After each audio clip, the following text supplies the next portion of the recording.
আমরা যে কোনো একটি টাইম সিরিজ মডেলিং এর ক্ষেত্রে যখনই যে কোনো একটি ভেরিয়েবলকে ব্যবহার করব, সেক্ষেত্রে আমাদেরকে প্রথমে মেক শিওর করতে হবে সেই ভেরিয়েবলটা স্টেশনারি কিনা। So what is stationary in time series? Stationary in time series বলতে আমরা বুঝি যখন আমরা time series stationary time series বলতে আমরা বুঝি আমার টাইম সিরিজটি কি করবে, যে কোনো একটা ফিক্সড ভ্যালু বরাবর কি করবে, কনভার্জ করবে, অথবা যে কোনো একটা stationary time series fluctuates around a constant mean. For example, আমরা যদি এই গ্রাফটা দেখতে পাই, এই গ্রাফে দেখতে পাচ্ছি এটা একটা টাইম সিরিজ ইন্ডেক্স। সেখানে দেখতে পাচ্ছি এই সিরিজটি জিরো বরাবর কি করছে, জিরোর অ্যারাউন্ডে কি করছে, মুভ করছে। সো এই সিরিজটিকে আমরা স্টেশনারি টাইম সিরিজ বলবো। অন দ্য আদার হ্যান্ড, এই সিরিজটা কি করছে না, একটি নির্দিষ্ট ভ্যালু বরাবর কি করছে না, মুভ করছে না, এটাকে আমরা কি বলবো না, স্টেশনারি সিরিজ বলবো না। যে কোনো একটা টাইম সিরিজ অ্যানালাইসিসে স্টেশনারি যদি না থাকে এবং নন স্টেশনারি সিরিজকে যদি আমরা এম্পিরিক্যাল কাজে ব্যবহার করি, তাহলে সবচেয়ে বড় যে সমস্যাটা হয় সেটা হচ্ছে রিগ্রেশনটা আমাদেরকে কি দেয়, স্পুরিয়াস বা মিনিংলেস একটা রেজাল্ট দিয়ে থাকে। সো মিনিংলেস রেজাল্ট বা স্পুরিয়াস রেজাল্ট বলতে আমরা যেটা বুঝি সেটা হচ্ছে we usually accept a false hypothesis or we reject a true hypothesis by because of the flawed regression. So মূলত এই সমস্যাটা হয়ে থাকে। পরবর্তী সেশনে আমরা কিভাবে নন স্টেশনারি টাইম সিরিজ রিগ্রেশন কাজে ব্যবহার করলে আমাদের কি স্পুরিয়াস রিগ্রেশন দিয়ে থাকে সেটা স্ট্যাটার সাহায্যে দেখব। সো আমরা স্ট্যাটা অন করলাম, তারপর আমি র্যান্ডমলি কিছু ডেটা অলরেডি ক্রিয়েট করে রাখলাম এখানে। আমরা যদি ডেটা সেটটা দেখতে পাই, সেখানে আমরা দেখতে পাচ্ছি এটা হচ্ছে ভেরিয়েবল নেম, টাইমটা হচ্ছে আমার টাইম ভেরিয়েবল, এবং স্টক ইন্ডেক্স হচ্ছে এক নাম্বার প্রথম time series variable, and stock index 2 হচ্ছে দ্বিতীয় টাইম সিরিজ ভেরিয়েবল। আমরা ডেটা সেটে দেখতে পাচ্ছি আর W1 means stock index 1 for the প্রথম time series index, and RW2 is for the second time series index. So আমরা দেখতে পেলাম।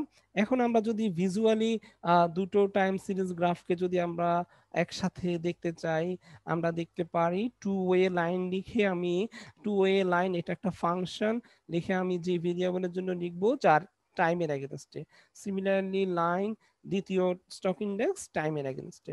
এখন যদি দুটো গ্রাফকে আমরা একই সাথে এখানে আঁকতে চাই, আমরা দেখতে পাচ্ছি যে দুটো গ্রাফের ভিজুয়াল ইন্সপেকশনটা আমাদেরকে কি দিচ্ছে না, টাইম সিরিজ রিলেশনশিপ দিচ্ছে না। সো আমরা গ্রাফে দেখতে পাচ্ছি দুটো ভেরিয়েবলই নন স্টেশনারি। এখন আমরা এই দুটো ভেরিয়েবল নন স্টেশনারি কিনা সেটা এম্পিরিক্যালি চেক করব। এম্পিরিক্যালি চেক করার জন্য আমরা শিখেছি যে আমাদেরকে augmented Dickey Fuller unit root টেস্টটি প্রয়োগ করতে হয়। So augmented Dickey Fuller unit root test প্রয়োগ করার প্রথম উপায় হচ্ছে, প্রথমে আমাদেরকে কি করতে হয়, অপটিমাল ল্যাগ সিলেক্ট করতে হয়। সো অপটিমাল ল্যাগ সিলেক্ট করার নিয়ম হচ্ছে var assoc var, এটা এই ফাংশনটা লিখে আমরা কি করব, র্যান্ডম যে ভেরিয়েবলের জন্য করব সেই ভেরিয়েবল সিলেক্ট করব। সো আমরা স্টক ইন্ডেক্স 1 এর জন্য করেছি, আমরা দেখতে পাচ্ছি এই এই ফাংশন আমাদেরকে কি দিয়েছে, অনেকগুলো ল্যাগ রেসপেক্টে অনেকগুলো কি দিয়েছে, ইনফরমেশন ক্রাইটেরিয়া দিয়েছে। সো এই ইনফরমেশন ক্রাইটেরিয়াগুলোর উপর ভিত্তি করে আমরা কি করে থাকি, অপটিমাল ল্যাগটা চুজ করে থাকি। সো যেই যেই ল্যাগের জন্য ইনফরমেশন ক্রাইটেরিয়াটা কি হবে, মিনিমাম হবে, আমরা সেটাই কি করব, অপটিমালি অ্যাকসেপ্ট করব। সো এই ক্ষেত্রে আমরা যদি এআইসি, যেটা mostly used, AIC criteria consider করে আমরা দেখতে পাচ্ছি এটার মিনিমাম ভ্যালু হচ্ছে 3.06542। This is the lowest AIC among the AICs. So আমরা বলতে পারি ল্যাগ অর্ডার 1 হচ্ছে অপটিমাল ল্যাগ। সো আমাদের অপটিমাল ল্যাগ সিলেকশন হয়ে গেল। তারপরে আমরা কি করব, তারপরে আমরা ডিকে ফুলার টেস্ট করব। সো ডিকে ফুলার টেস্ট করার ফাংশনটা হচ্ছে ডি ফুলার, যেটাতে আমরা এটা লিখব, তারপরে যে ভেরিয়েবলের জন্য করব সেটা আর ট্রেন্ড। আমরা দেখেছি আমাদের গ্রাফে কি রয়েছিল, ট্রেন্ড ছিল, আর কত লেগ, এক লেগ আমরা কি করব, রিগ্রেস করব। এটা যখন আমরা করব, আমরা ইজিলি ডিকে ফুলার টেস্টটা আমাকে স্ট্যাটা ইজিলি দিয়ে দিচ্ছে, যেখানে টাউ স্ট্যাটিস্টিক্স এর সাহায্যে কি করে থাকি, আমরা ডিসিশন নিয়ে থাকি।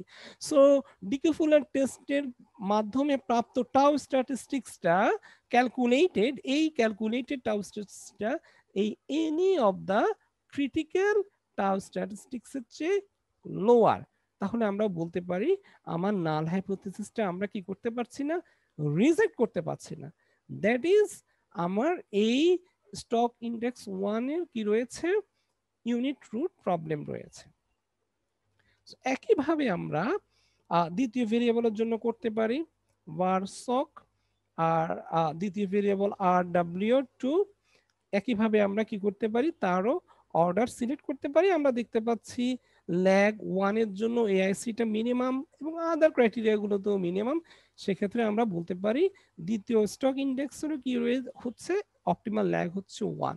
তো সেক্ষেত্রে আবার আমরা আগের ফাংশনটা লিখে যে ভেরিয়েবলের জন্য করব সেটা লিখে আমরা যদি ডিকে ফুলার টেস্টটা করি, সেক্ষেত্রেও আমরা দেখতে পাই আমার টাউ স্ট্যাটিস্টিক্সটা ক্রিটিক্যাল ভ্যালুর চেয়ে ছোট। দ্যাট ইজ আমার দ্বিতীয় স্টক ইন্ডেক্সটাও কি, এটাও হচ্ছে নন স্টেশনারি। সো আমরা কনভিন্সড যে we have to non stationary time series variable. এখন এই দুটো নন স্টেশনারি টাইম সিরিজ ভেরিয়েবলকে যখন আমি এম্পিরিক্যাল রিগ্রেশনে ব্যবহার করব, তখন তারা আমাকে মিনিংলেস একটা রেজাল্ট দিবে। দেখি আমরা রিগ্রেস করলাম, প্রথম ভেরিয়েবল আর ডাব্লিউ ওয়ান আর দ্বিতীয় ভেরিয়েবল আর ডাব্লিউ টু, আমরা রিগ্রেস করলাম, আমরা দেখতে পাচ্ছি the regression coefficient is minus 0.10 and it is significant at 10%। তার মানে আমরা বলতে পারছি stock index 2 negatively and statistically significant on stock index 1। তাহলে এখানে আমরা বলতে পারছি যে সিগনিফিকেন্টলি সেকেন্ড স্টক প্রাইসটা কি করছে, ফার্স্ট স্টক প্রাইস ইন্ডেক্সকে কি করছে, এফেক্ট করছে। বাট আমরা যদি গ্রাফিক্যাল প্রেজেন্টেশনটা একটু রিকল করি, আমরা দেখতে পাই যে আসলে দুটোর মধ্যে কোনো রকমের রিলেশনশিপই খুঁজে পাওয়া যাচ্ছে না, এবং একটা আরেকটাকে কি করতে পারছে না, এফেক্ট করার কোনো সম্ভাবনাই আমরা এখানে দেখতে পাচ্ছি না। সো তাহলে আমরা বলতে পারি দুটো নন স্টেশনারি টাইম সিরিজকে যদি আমরা কি করি, রিগ্রেশন অ্যানালাইসিসের কাজে ব্যবহার করে থাকি, তাহলে আমাদের ফলস রেজাল্ট বা মিনিংফুলনেস রেজাল্ট আসার সম্ভাবনা বেশি থাকে। সো এভাবেই যদি কোনো নন স্টেশনারি টাইম সিরিজ ভেরিয়েবলকে আমরা রিগ্রেশন কাজে ব্যবহার করে থাকি, তাহলে আমাদের স্পুরিয়াস রেজাল্ট বা মিনিংলেস রেজাল্ট আসার সম্ভাবনা খুব বেশি থাকে। সো এই জন্যই আমরা যে কোনো একটি টাইম সিরিজ ভেরিয়েবলকে রিগ্রেশনের কাজে যাওয়ার আগেই মেক শিওর করব টাইম সিরিজ ভেরিয়েবলটি স্টেশনারি। Thank you.